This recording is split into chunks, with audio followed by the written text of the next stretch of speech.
Acid base and salt को आगे समझने के लिए हमें ना समझना पड़ेगा कि जितने भी कंपाउंड होते हैं, जितने भी यौगिक होते हैं, आखिर वो बनते कैसे हैं। मतलब आपने अभी तक सुना होगा ना, जैसे H2O होता है, ठीक है, NaCl होता है, ठीक है, और CO2 होता है, ठीक है, CH4 होता है, या फिर बतेरो, जितने भी कंपाउंड आपने सुने हैं, आखिर ये बनते कैसे हैं, ये यौगिक बनते कैसे हैं, आखिर NaCl बना कैसे, CO2 बना कैसे, हमें ये सब सीखना होगा पहले, ठीक है। तो इसको सीखने के लिए सबसे पहले हमें 1 से लेकर 20 तक परमाणु संख्या याद करना पड़ेगा। क्या याद करना पड़ेगा? परमाणु संख्या, ठीक है, परमाणु संख्या।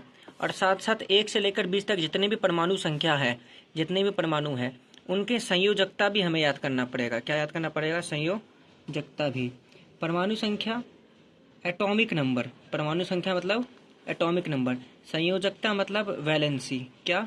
वैलेंसी। तो संयोजकता किसे बोलते हैं? आपको पता होगा। संयोजकता का मतलब होता है, वैलेंसी का मतलब होता है किसी एटम को 8 इलेक्ट्रॉन पूरा करने के लिए। आपको पता है कि किसी भी एटम को स्टेबल होने के लिए, किसी भी परमाणु को स्टेबल होने के लिए, संतुष्ट होने के लिए, बाहर वाला जो उसका सेल होता है ना, बाहर वाला जो सेल होता है उसमें 8 इलेक्ट्रॉन चाहिए होता है। तो 8 इलेक्ट्रॉन पूरा करने के लिए किसी एटम को, किसी परमाणु को कितना और इलेक्ट्रॉन चाहिए, वो उसका संयोजकता होता है। जैसे कि इसका एक एग्जांपल देता हूँ आपको मैं। जैसे हम बात करते हैं कार्बन की। किसकी बात करते हैं? कार्बन की। कार्बन का जो परमाणु संख्या होता है वो होता है 6। कार्बन का एटॉमिक नंबर होता है 6, यानी कि कार्बन में इलेक्ट्रॉन भी कितने होंगे? 6 होंगे, ठीक है, याद रखना।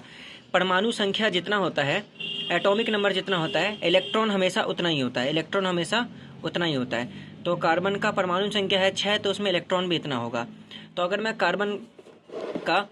कार्बन का स्ट्रक्चर बनाऊं, तो कार्बन के पहले सेल में कितने इलेक्ट्रॉन जाएंगे? 2। पहले में कितने जाते हैं? 2। आपको पता होगा, पहले वाले में 2 जाते हैं, और उसके बाद जितने भी सेल होते हैं सब में 8-8 जाते हैं। कितने जाते हैं? 8-8।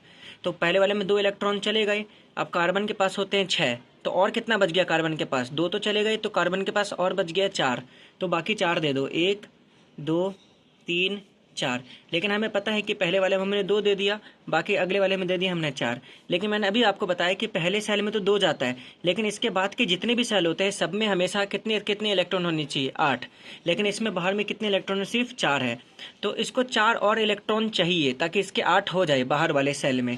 इसका मतलब जो कार्बन है ना, इसकी जो संयोजकता होगी, कार्बन की जो वैलेंसी होगी, वो कितनी होगी? 4 होगी। क्योंकि इसको 4 इलेक्ट्रॉन चाहिए, क्योंकि इसको 4 इलेक्ट्रॉन चाहिए, ठीक है, यह ध्यान रखना। तो 1 से लेकर 20 तक आपको एटॉमिक नंबर याद करना है, और ऐसे ही संयोजकता निकालने आना चाहिए आपको, हर एक का वैलेंसी आपको निकालने आना चाहिए। और भी एग्जांपल देख लेते हैं वैलेंसी निकालने का। जैसे एक एग्जांपल देखते हैं हम सोडियम का। किसका देखते हैं?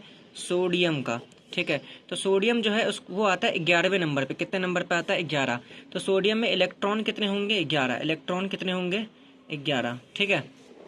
तो वैसा ही सेम होगा कि पहले में तो 2 इलेक्ट्रॉन जाएंगे। पहले में कितने इलेक्ट्रॉन जाएंगे? 2। अब बताया था मैंने, पहले में 2 जाते हैं, उसके बाद सब में 8 जाते हैं। तो अगले वाले में देखते हैं। तो सोडियम में होते हैं 11। 11 में से मैंने 2 तो पहले में दे दिए, ठीक है। अब अगले वाले में दे देंगे हम 8। 1 2 3 4 5 6 7 8। अब 8 चले गए। तो पहले में मैंने 2 दिए, उसके बाद मैंने दी 8, तो 2 8 हो गए 10। तो सोडियम के पास होते हैं 11। तो एक और बचा है, सोडियम का एक और बचा है बाहर की तरफ, ठीक है, एक बचा है, ये रहा, ठीक है। तो आप ध्यान दो, सोडियम को बाहर वाला जो तीसरा सेल है, सोडियम के बाहर वाले तीसरे सेल में 1 इलेक्ट्रॉन है, लेकिन मैंने आपको बताया था पहले में 2 जाता है, बाकी सब में 8 होता है। तो यहाँ पे भी 8 है और यहाँ पे भी 8 होना चाहिए। लेकिन क्या बताओ, अगर इसके पास अभी सिर्फ 1 है, तो क्या सोडियम को कोई दूसरा वाला एटम 7 इलेक्ट्रॉन दे देगा ताकि इसके पास 8 हो जाए? बिल्कुल, कोई इतना पागल तो नहीं कि इसको 7-7 दे देगा, कोई इतना अमीर तो है नहीं। तो सोडियम एक चीज़ कर सकता है कि अपना 1 इलेक्ट्रॉन ना छोड़ सकता है। अपना 1 इलेक्ट्रॉन क्या कर सकता है? छोड़ सकता है। तो सोडियम अपना 1 इलेक्ट्रॉन छोड़ देगा ताकि बाहर वाले में कितने बच जाए? लास्ट वाले में 8 बच जाए, समझ गए?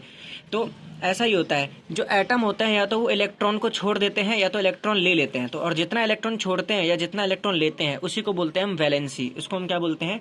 वैलेंसी। तो सोडियम 1 इलेक्ट्रॉन छोड़ देगा तो उसको बोलते हैं हम वैलेंसी, ठीक है। अब हमें कुछ चीज़ें ध्यान देनी है। जब इलेक्ट्रॉन छोड़ता है या फिर दान करता है, ठीक है, जब कोई एटम इलेक्ट्रॉन दान करता है तो उसकी जो वैलेंसी होती है ना, उसकी जो संयोजकता होती है वो पॉजिटिव होती है। क्या होती है? पॉजिटिव। जैसे सोडियम की बात करें तो सोडियम की जो संयोजकता होगी वो होगी +1। क्या होगी? +1। क्या होगी? +1, ठीक है। और वहीं जब कोई इलेक्ट्रॉन लेता है जब कोई इलेक्ट्रॉन किसी और से लेता है तो उसकी जो वैलेंसी होती है वो होती है नेगेटिव। क्या होती है? नेगेटिव, माइनस में होती है। क्या होती है? माइनस में होती है। ठीक है, प्राप्त करता है या लेता है, जो आपको लिखना है आप वो लिख सकते हैं। ठीक है, और एग्जाम्पल लेते हैं वैलेंसी का। जैसे कि हम लेते हैं एक एग्जाम्पल क्लोरीन का। किसका एग्जाम्पल लेते हैं? Cl का, क्लोरीन का। तो क्लोरीन जो है वो 17 नंबर पे आता है। कितने नंबर पे आता है? 17 नंबर पे। तो 17 नंबर पे क्लोरीन आता है। तो क्लोरीन में इलेक्ट्रॉन कितने होंगे? क्लोरीन में इलेक्ट्रॉन भी होंगे 17। क्लोरीन में इलेक्ट्रॉन कितने होंगे? 17। तो क्लोरीन में 17 इलेक्ट्रॉन है, तो सेम वही बनाते हैं क्लोरीन का। तो क्लोरीन के पहले वाले जो सेल है उसमें जाएगा 2 इलेक्ट्रॉन। ठीक है, दूसरे वाले सेल में जाएगा हमारा 8 इलेक्ट्रॉन। सब में 8 जाएगा। फिर पहले वाले में 2 जाता है, बाकी सब में 8। 1 2 3 4 5 6 7 8। तो 2 8 और 10, 10 हो गए हमारे।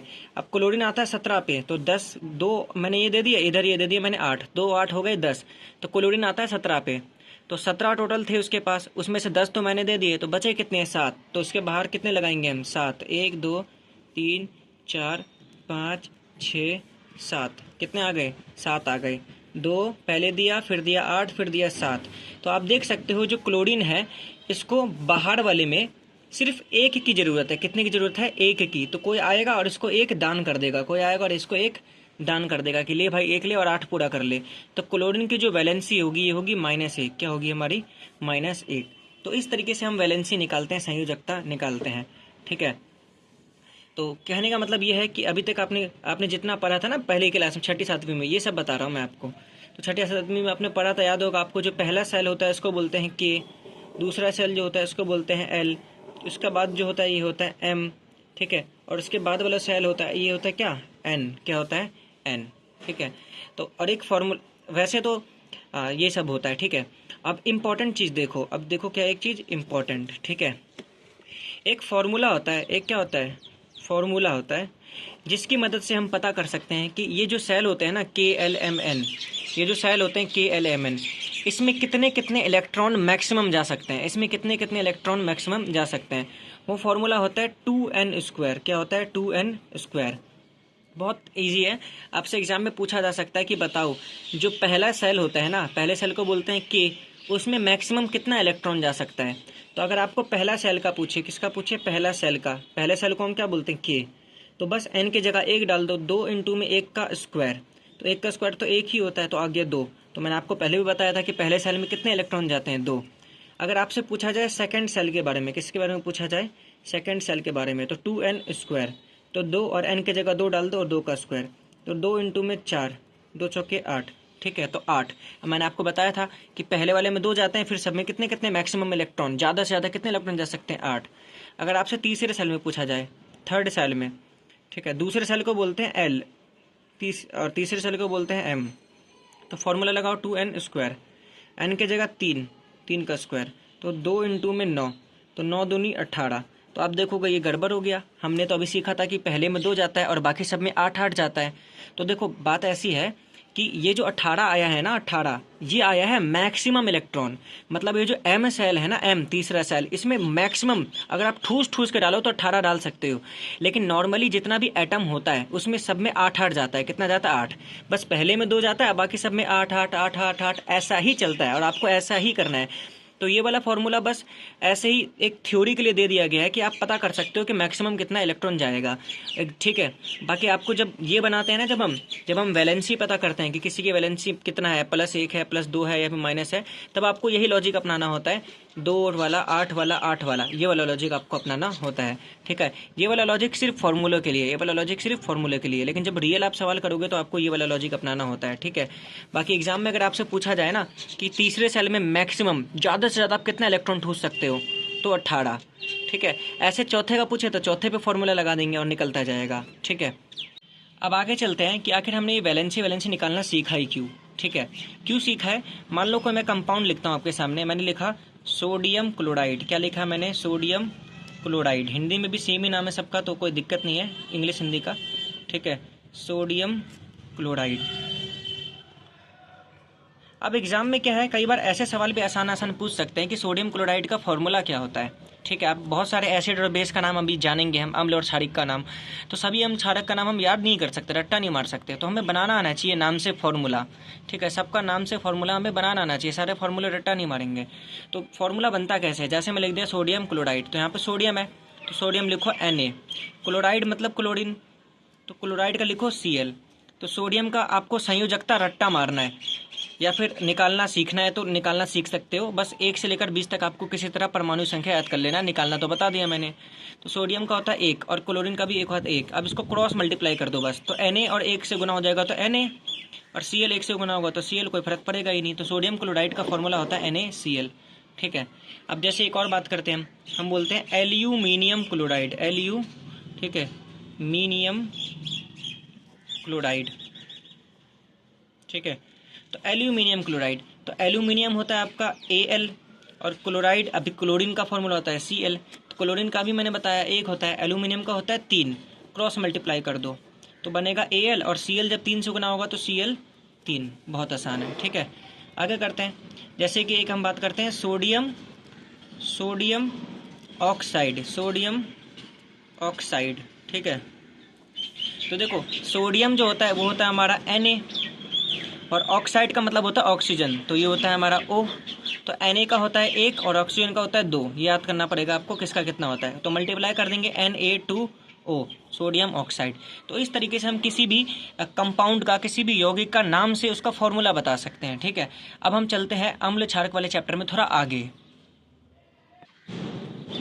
अब हमें पढ़ना है इसमें धात्विक ऑक्साइड के बारे में। किसके बारे में पढ़ना है, धात्विक ऑक्साइड के बारे में, ऑक्साइड के बारे में।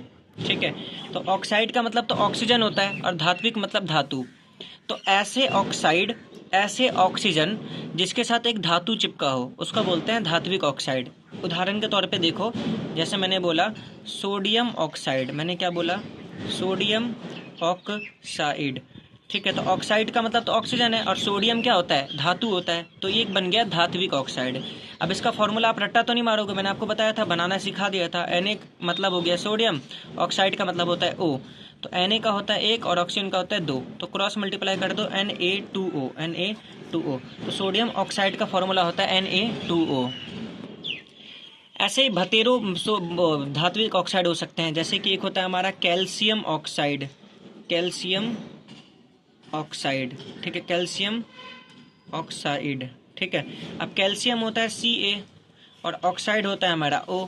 कैल्शियम का होता है 2, ऑक्सीजन का भी होता है 2। ठीक है, तो जब सेम हो जाए ना इधर तो 2 से 2 कट जाता है। ठीक है, तो बनेगा CaO, सिंपल क्या बनेगा CaO, 2 एकम 2, 2 एकम 2, ऐसे कट जाता है। तो 1 से मल्टीप्लाई करो इसको और 1 से मल्टीप्लाई इस करो तो CaO, कैल्शियम ऑक्साइड।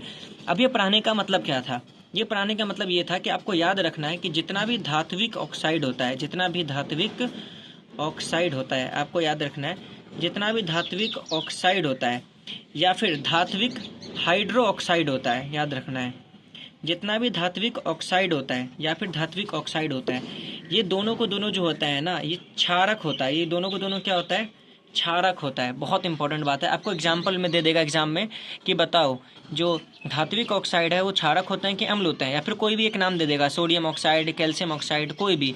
तो आपको पहचानना है कि वो जो ऑक्साइड है उसके साथ अगर धातु लगा है तो वो क्या होगा, क्षारक होगा। क्या होगा, क्षारक होगा। तो ये जो हमने ऊपर बात किया, चाहे वो सोडियम ऑक्साइड है, चाहे वो कैल्शियम ऑक्साइड है, ये सारे के सारे क्या हैं, क्षारक हैं, बेस हैं। क्या है, बेस है। ठीक है, और धात्विक हाइड्रो ऑक्साइड का एग्जाम्पल तो आपको पहले भी बता रखा है मैंने, जैसे कि NaOH, जैसे कि NaOH, सोडियम हाइड्रो ऑक्साइड पहले बताया था मैंने आपको, बेस होता है ये। तो सोडियम है धातु और ये है मेरा हाइड्रो ऑक्साइड, तो धात्विक हाइड्रो ऑक्साइड क्या होते हैं, बेस होते हैं। तो आपको याद रखना है। ठीक है, ऐसे ही आपको एक और चीज़ याद रखना है, अधात्विक ऑक्साइड। कौन सा ऑक्साइड, अधात्विक ऑक्साइड। जितने भी अधात्विक ऑक्साइड होते हैं ना, सबके सब क्या होते हैं, अम्ल होते हैं। क्या होते हैं, अम्ल होते हैं। तो मतलब ऑक्साइड तो होगा, ऑक्सीजन तो होगा, लेकिन उसके साथ क्या लगा होगा, अधातु लगा होगा। उसके साथ क्या लगा होगा, अधातु। उदाहरण के तौर पे आप देखो, ठीक है, उदाहरण देख लो। उदाहरण होगा हमारा CO2 कार्बन डाइऑक्साइड।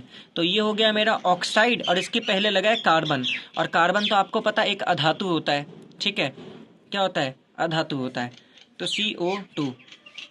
तो ये क्या होगा मेरा, एक अम्ल होगा, क्या होगा मेरा, अम्ल होगा। तो इस तरीके से आपको याद बांटना है इन सब चीज़ों को, ठीक है, हो गया। अब आगे चलते हैं। अब अगला जो टॉपिक है वो है हमारा उभयधर्मी ऑक्साइड। क्या है हमारा, उभयधर्मी ऑक्साइड, उभयधर्मी ऑक्साइड, ठीक है। इनके नाम से पता चल रहा होगा आपको, ठीक है। उभय एक होता है ना, उभयलिंग, उभयलिंग या फिर उभयनिष्ठ, उभयनिष्ठ ये शब्द आपने सुना होगा। तो उभय का मतलब होता है कॉमन, क्या होता है, कॉमन। तो उभयधर्मी का मतलब क्या है, उभयधर्मी ऑक्साइड उन ऑक्साइड को बोलते हैं जो कि ना अम्ल होते हैं ना क्षारक होते हैं, बल्कि ये दोनों ही होते हैं, ये दोनों धर्म मानते हैं, ये अम्ल भी होते हैं और क्षारक भी होते हैं, ठीक है। तो ये वह ऑक्साइड होते हैं, यह वह ऑक्साइड होते हैं जो अम्ल तथा क्षारक, जो अम्ल तथा क्षारक दोनों से अभिक्रिया करते हैं। किससे अभिक्रिया करते हैं, दोनों से अभिक्रिया करते हैं, दोनों से अभिक्रिया करते हैं, ठीक है। तो इम्पॉर्टेंट बात यह है कि ये जो है ना वो ऑक्साइड होते हैं जो अम्ल और क्षारक दोनों से ही अभिक्रिया कर सकते हैं। कहने का मतलब क्या है, जो मैंने आपको पहले बोला था, ये होते हैं उभयधर्मी ऑक्साइड, उन ऑक्साइड को बोलते हैं जो अम्ल भी होते हैं और क्षारक भी होते हैं। अब आप ध्यान दो, अगर ये अम्ल होंगे ना, अगर ये एसिड होगा, अगर मान लो ये जिस समय हमने देखा, अब मैं इसको पहले एग्जांपल दे देता हूँ तो आप समझ जाओगे, ठीक है। इसका एग्जांपल क्या है, देखो इसका एग्जांपल दो है हमारे पास, एनसीईआरटी में दो एग्जांपल है इसका। एक है एल्यूमिनियम ऑक्साइड, एक है हमारा एल्यूमिनियम ऑक्साइड। अब मैंने आपको बोला था इसमें हमें फॉर्मूला रट्टा नहीं मारना है, एल्यूमिनियम का लिखना है Al और ऑक्साइड का लिखना है O। एल्यूमिनियम का होता है 3, ऑक्सीजन का होता है 2, तुम क्रॉस मल्टीप्लाई कर दो तो Al2O3। तो याद रखना एक एल्यूमिनियम ऑक्साइड होता है जो कि उभयधर्मी ऑक्साइड होता है। इसके अलावा एक और होता है हमारा जिसको बोलते हैं हम ZnO, क्या बोलते हैं, ZnO, जिंक ऑक्साइड। तो ये दो आपको रट्टा मारना है बस, ठीक है, कि ये दोनों जो होते हैं ना उभयधर्मी ऑक्साइड होते हैं। ये एक ही समय पे अम्ल भी होते हैं और एक ही समय पे क्षारक भी होते हैं, ठीक है। वैसे और भी चीज़ें हैं इनके बारे में, लेकिन आपके लिए बस इतना ही है कि इतना ही आप जान लो कि ये होते हैं, ठीक है। आगे चलते हैं, आगे होते हैं उदासीन ऑक्साइड। कौन से ऑक्साइड होते हैं, उदासीन ऑक्साइड, ठीक है। उदासीन ऑक्साइड उनको बोलते हैं जो कि उदासीन होते हैं, ना एसिड होते हैं और ना ही बेस होते हैं, बिल्कुल न्यूट्रल होते हैं ये, ठीक है। इनके एग्जाम्पल रट्टा मार लेना, इतने इंपॉर्टेंट है कि बहुत बार CBSE पूछती है इस सवाल, तो ये बहुत इंपॉर्टेंट टॉपिक है। उदासीन ऑक्साइड के कौन कौन से एग्जाम्पल आपके, एक हो जाएगा आपका N2O, ठीक है, जिसमें भी N2 नाइट्रोजन लगाओ। एक हो जाएगा आपका NO, नो, ठीक है। एक हो जाएगा N2O4 और एक हो जाएगा आपका CO, एक आपका क्या हो जाएगा CO। तो ये सारे के सारे क्या होते हैं, उदासीन ऑक्साइड होते हैं, आपको याद रखना है N2O, NO, N2O4 और CO, N2O4 और CO, ठीक है। N2O मतलब nitrous oxide, nitrous oxide. NO nitrogen oxide, मतलब आप बस नाम याद रख लो, N2O, NO, N2O4, जिसमें भी NN दिख जाए ना वो न्यूट्रल होते हैं, उदासीन ऑक्साइड होते हैं। और ये है हमारा CO,